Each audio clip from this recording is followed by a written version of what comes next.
Le Real Madrid et Carlo Ancelotti confrontés à des défis majeurs en raison des blessures et d'une tragédie personnelle. Avant de plonger dans la vidéo, abonne-toi, c'est rapide, simple et ça me donne un max de motivation pour continuer à te régaler. Merci.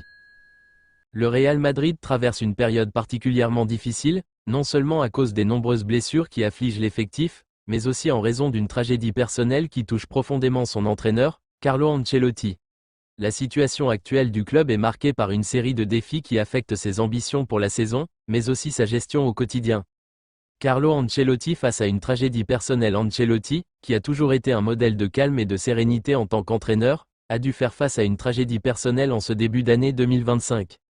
En effet, l'entraîneur italien a récemment perdu un proche à Valence, un événement qui a profondément marqué son quotidien. Lors d'une conférence de presse, il a pris un moment pour exprimer sa tristesse. La semaine a été marquée par une tragédie, et nous sommes tous profondément affectés par cela. Mais la vie continue, et je dois me concentrer sur mon rôle ici. Cette épreuve personnelle a alourdi un peu plus l'atmosphère du club, alors que les défis sportifs s'amoncellent. Des blessures multiples affectent l'effectif. Le Real Madrid, qui se battait déjà sur de nombreux fronts cette saison, voit son effectif décimé par les blessures. Plusieurs joueurs clés sont actuellement sur la touche, et cela complique sérieusement les choix tactiques d'Ancelotti. 1. Antonio Rüdiger.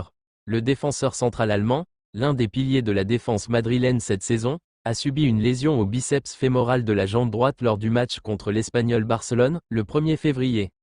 Rüdiger sera absent pour une durée indéterminée, ce qui a privé le Real d'un de ses défenseurs les plus solides en cette période cruciale. Cette blessure est d'autant plus importante que la profondeur de l'effectif en défense était déjà limitée. 2. David Alaba. Après son retour de blessure, l'Autrichien a fait une rechute qui l'éloignera des terrains pour 2 à 3 semaines supplémentaires. Une nouvelle absence qui empêche le Real de compter sur sa polyvalence et son expérience en défense. Alaba devait être un élément clé dans l'alignement face à des équipes comme Manchester City ou l'Atlético de Madrid dans les semaines à venir. 3. Dani Carvajal et Eder Militao. Les deux défenseurs souffrent également de blessures musculaires, ce qui laisse Ancelotti avec une défense dépeuplée avant des matchs décisifs. Cela pourrait forcer le coach madrilène à repositionner certains joueurs ou à faire appel à des solutions de fortune. 4. Kylian Mbappé et Jude Bellingham, les deux stars offensives, qui sont parmi les plus importants dans l'animation du jeu offensif madrilène, sont également forfaits pour plusieurs semaines.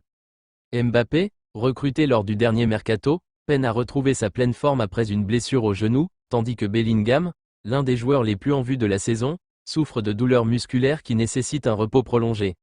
Leur absence est un coup dur pour l'attaque du Real Madrid, qui devra se reposer sur d'autres joueurs pour combler ses manques. Un ajustement tactique nécessaire pour Ancelotti face à ces absences. Carlo Ancelotti se retrouve avec un casse-tête tactique. Il doit composer avec une équipe dépeuplée, tout en maintenant la compétitivité du Real Madrid, qui doit encore défendre son titre en Liga et s'attaquer à des adversaires redoutables en Ligue des Champions. Le Real Madrid affronte prochainement Leganés en quart de finale de la Coupe du Roi, et la composition de l'équipe pourrait s'avérer inhabituelle. Ancelotti pourrait être contraint de faire appel à des jeunes joueurs issus du Castilla pour compléter son effectif, notamment en défense. Il envisage d'aligner une ligne défensive composée de Lucas Vázquez, Raúl Asensio, Aurélien Tchouaméni et Ferland Mendy. Cette option permettrait d'utiliser la polyvalence de certains joueurs tout en renforçant la solidité défensive. Au milieu de terrain, Dani Ceballos, Luka Modric et Fede Valverde ou Eduardo Camavinga pourraient être alignés, selon l'évolution des blessures. Enfin, en attaque, Vinicius Junior, Rodrigo Góes et Brahim Diaz seraient les principales options, avec la possibilité d'intégrer Hendrick pour lui donner de l'expérience au plus haut niveau. Ancelotti défend ses choix et mise sur la rotation. Ancelotti a défendu son approche tactique malgré les critiques. L'entraîneur italien a souligné l'importance de la rotation de l'effectif, surtout en raison de la densité des matchs à venir. Nous avons un effectif qui, bien que réduit, possède encore beaucoup de talent. Il est essentiel que chaque joueur prenne ses responsabilités, et que ceux qui jouent en l'absence des stars de l'équipe fassent preuve de courage et d'engagement, a-t-il déclaré. Dans cette optique, Aurélien Tchouaméni, bien que souvent critiqué par une partie de la presse pour sa position un peu plus défensive, pourrait devenir un acteur clé dans la défense, ce qui témoigne de la confiance que lui accorde l'entraîneur. Les ambitions restent élevées malgré la tempête. Malgré cette série d'absences et les épreuves personnelles qu'il traverse, le Real Madrid reste déterminé à maintenir son niveau de compétitivité. Le club reste engagé sur tous les fronts et espère bien naviguer à travers cette tempête. Ancelotti sait qu'il lui faudra faire preuve de résilience et d'ingéniosité pour garder les espoirs de titre vivants, mais il est également convaincu que ses joueurs sauront relever le défi. Les supporters madrilènes, bien qu'inquiets des nombreuses absences, gardent confiance en la capacité du club à se relever.